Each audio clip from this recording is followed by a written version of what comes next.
યુદ્ધના મેદાનો ક્યાંક સંગ્રામગણ બને, ક્રિકેટના મેદાનો ક્યાંક બે મેચો વચ્ચે જંગ થાય ત્યારે એમાં પણ સંગ્રામગણ જોવા મળે.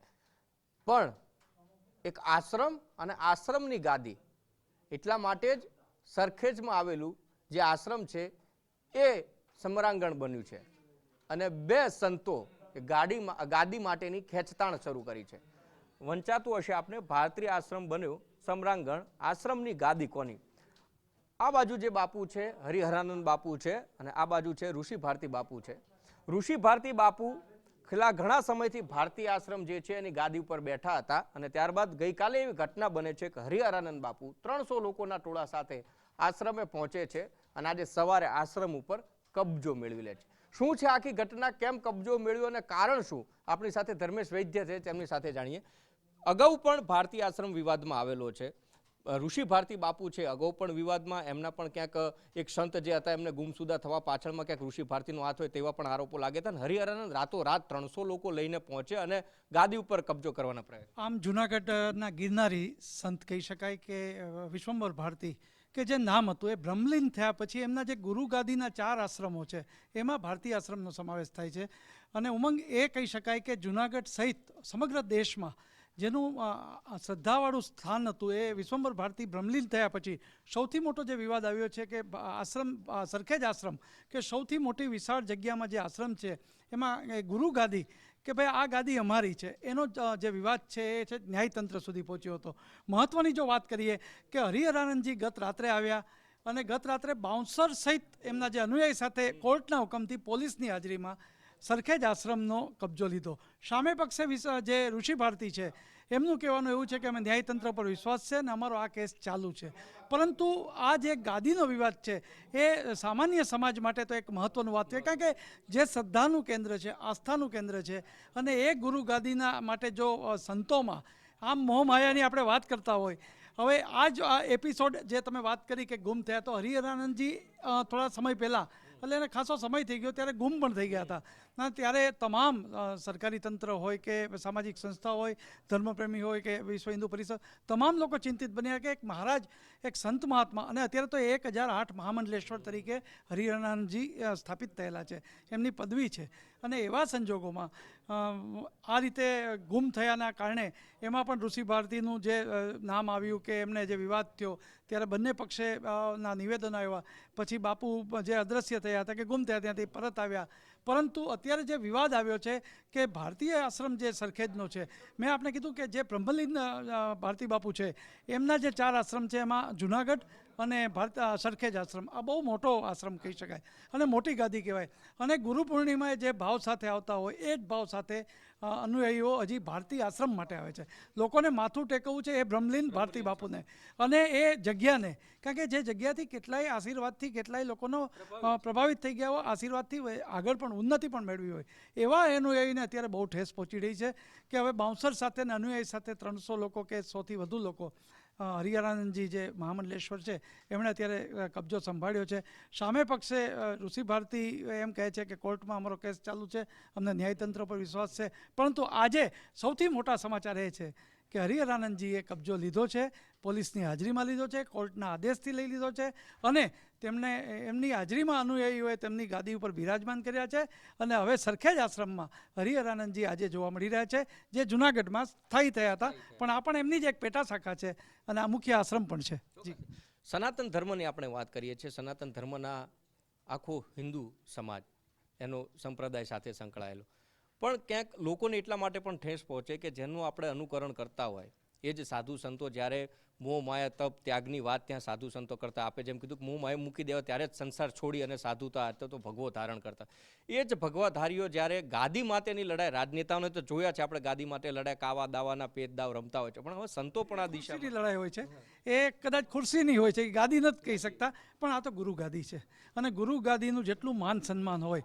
અને જુનાગઢ તો હું મારી કર્મભૂમિ પણ રહી છે, મેં એ ભવનાથ વિસ્તાર જોયો છે કે જ્યાં જપ તપ અને વ્રત અને પાણી, પર્યાવરણ અને પર્વત એવા વિસ્તારોમાં સમાધિસ્થ કેટલાય સંતોને જોયા છે. એટલે જ કહું છું કે બ્રહ્મલીન ભારતી બાપુ હોય કે હરિરાનજી, બોધા યોગ સાધના જે કંઈ કરવું હોય એ ગુરુનાની તળેટીમાં ભવનાથની થતું હોય છે અને ત્યાંથી એક ઉર્જા પણ મળી રહી છે.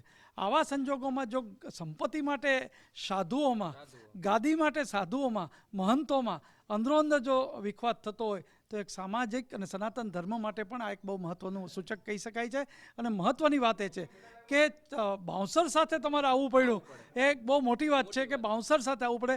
અને પોલીસ બંદોબસ્ત પણ સરખેજ આશ્રમ પાસે ભલે કોર્ટનો હુકમ હતો અને કબજો લીધો છે, પણ આ બધું જે જોઈએ છે ને સમાજમાં થોડુંક અનુચિત લાગે છે કે સાંસારિક જીવનમાં તો સંપત્તિની, પૈસાની લડાઈ છે, તમે રાજકીય કીધું કે ટિકિટની લડાઈ હશે, ખુરશીની લડાઈ છે. આ ગુરુ ગાદીની અને ગુરુ ગાદીના જે આશ્રમની જગ્યા છે, અનુયાયી ઉપર વર્ચસ્વ જમાવવાની વર્ચસ્વ છે, એ પોતાનું જ રહે આ જમાવાની વાત અત્યારે આમાં દેખાઈ રહી. કહી શકાય કે જે બ્રહ્મલીન થયા છે એ પણ કદાચ જો ઉપરથી જોતા હશે તો એમની આત્મા પણ ક્યાંક ને એમને ઠેસ પહોંચતી હશે કે આ મારા ગયા પછી આ ગાદી માટે સંતો સામે છે. ચોક્કસ. એ જે તે સમયે હું આપને કહું છું કે મેં એમની જુનાગઢમાં જ્યારે તેઓ હતા ત્યારે અખિલ આખા જે અખાડા કહી શકાય એ અખાડાના એ સૌથી મહત્ત્વના મહંત કહેવાતા. અને વિશ્વંભર ભારતીની જે રવાડી મહાશિવરાત્રિ નીકળે એમાં પણ એમનું સ્થાન આગળ હોય છે. હવે એવા માણસને જ્યારે એ ગયા પછી એટલે બ્રહ્મલીન થયા પછી જો એની સંપત્તિ કે એના આશ્રમ માટે એમના જ શિષ્ય કહેવાતા. હવે અત્યારે એક વાત બીજી પણ એક નવી વાત આવી છે કે ભાઈ ઋષિ ભારતી છે એ હરિહરાનંદજી બાપુના શિષ્ય છે, એ બ્રહ્મલીન વિશ્વંભર ભારતી બાપુના નથી. હવે આ વિવાદ જે છે એ સામાજિક રીતે ખાસ કરીને અનુયાયીમાં બહુ ઠેસ પહોંચાડે છે. અને આ બધું થવાનું કારણ એ હોય છે કે જગ્યા, સંપત્તિ, અનુયાયીઓનો મોટો વર્ગ અને તમે કોઈ પણ સંજોગોમાં આવા જે આશ્રમો હોય છે એમાં વર્ષે 2-3 ઉત્સવો થતા હોય છે, એને કારણે એક આખો માહોલ બનતો હોય છે. અને એવા માહોલમાં ભારતી બાપુનો જે સરખેજ આશ્રમ હતો એ છેલ્લા કેટલાય સમયથી વિવાદમાં હતો. કોર્ટમાં ગયો, કોર્ટમાંથી અત્યારે આપણે જાણવા મળ્યું કે ગત રાતથી જે હરિહરાનજી આજ તો બિરાજમાન પણ થઈ ગયા, એમના અનુયાયીઓ પણ છે અને ત્યાં સખત સેવા પૂજા ચાલુ થઈ ગઈ અને પોલીસ બંદોબસ્ત પણ છે અને એમના બાઉન્સરો પણ છે. આવા સંજોગોમાં જે બ્રહ્મલીન હોય એને પણ એવું થતું હશે કે આ શિષ્યો છે કે મારે શું છે, આ કઈ વસ્તુ છે. અને હરિહરાનંદજી પણ જે તે સમયે ગુમ થયા હતા ત્યારે પણ કીધું હતું કે ભાઈ આ કોઈ પેલી નથી, હકદાર હું છું, હકદાર આ મારા શિષ્ય છે. આવું આપણું મીડિયાનું પણ એમનું નિવેદન હતું. અને પોતે જ્યારે અદ્રશ્ય થઈને પાછા આવ્યા, ગુમ થયા હતા, કેવા સંજોગોમાં તે રહસ્ય જ હતું. પરંતુ આ એક જેને કહી શકાય કે હજુ કંઈક સમાધાનનો માર્ગ નીકળે એ જરૂરી છે. કારણ કે સંતો વચ્ચેની લડાઈ અને એમાં ગાદીની લડાઈ યોગ્ય નથી. હજી આ બખેડો છે આગળ વધે એવું લાગે છે, કારણ કે ઋષિ ભારતી પણ એમાંના નથી કે જે ચૂપ બેસી. અચ્છા, આપણે જેવા હરિહરાનજીનો સરખેજમાં પ્રવેશ થયો એટલે મીડિયાની તટસ્થતા જવાબદારી છે. તો ઋષિ ભારતીને જ્યારે ફોન કર્યો ત્યારે કીધું કે ન્યાયતંત્ર પર મને વિશ્વાસ છે, મારો કોર્ટમાં કેસ છે, આ રીતે અંદર આવી ન શકે જે કાંઈ હોય.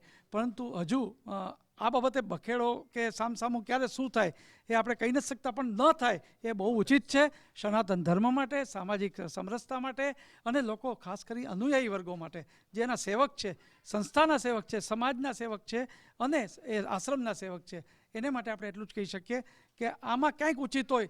હવે એનો તેરા તુજકો અર્પણ એવું કરીને પણ નીકળી જવું જોઈએ તો કંઈક ઉકેલ નીકળે. અને એ વરિષ્ઠ સાધુ સંતો, હવે તો સનાતન ધર્મમાં પણ વરિષ્ઠ સંતો છે, એમણે મધ્યસ્થી કરવી છે. જોકે અગાઉ પણ આ માટે ખૂબ કર્યું છે, સમાધાન માટે બેઠકો પર બોલાવી છે, આ બધું કર્યું છે. પરંતુ હવે એક ઉકેલ એ છે કે જ્યારે હવે તેરા તુજકો અર્પણ કરીને જો કર્યું હોય તો સંતોની મર્યાદા, સંતોનું વચન અને કરણી ને કથની ચોખ્ખી જોવા મળી શકે. ખૂબ ખૂબ આભાર. એટલે ત્યાગની ભાવના અને છોડવાની ભાવના એ સંપૂર્ણ રીતે આ બંને સાધુઓમાંથી કોઈ એક જો સાધુ સમજી જાય તો હરિહરાનંદ સ્વામી કે પછી ઋષિ ભારતી સ્વામી હોય, ઋષિ ભારતી સ્વામી કે જે આ ભારતી આશ્રમ આવેલો છે, વિશ્વંભર ભારતી મહારાજ કે જે બ્રહ્મલીન થયા એમના પછી એમની ગાદી માટે જેમ બાખડતા જે સંતો દેખાઈ રહ્યા છે ઉચિત નથી એ સનાતન સંસ્કૃતિ માટે.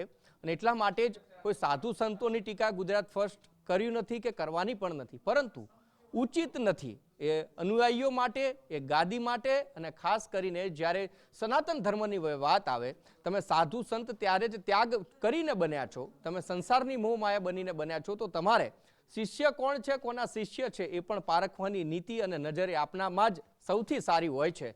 અને એટલા માટે જ આ બખેડો બને ત્યાં સુધી સમાધાનથી જો સંપૂર્ણ થાય તો સારું છે. ને એ પણ વાત સામે આવે છે કે બાઉન્સરો હરિનારાયણ સ્વામી લઈને ગયા ને પોલીસે જ્યારે તપાસ કરી તો ઋષિ ભારતી મહારાજ જે છે બાપુ છે એમના પણ ક્યાંક જે લોકર અથવા તો જે એમના સામાન રાખવા માટેના જે પણ બોર્ડ ને હતું એમાંથી પણ કેટલા હથિયારો મળી આવ્યા છે. એટલે બને ત્યાં સુધી કોઈ બખેડો ન થાય એવું અમે પણ ઈચ્છી રહ્યા છે, પરંતુ આ ગાદીની લડાઈ હવે ન્યાયપાલિકા સુધી પહોંચી છે. ન્યાય કોના પક્ષે પલડું ભારી કરે છે જોવાનું રહે છે. નમસ્કાર.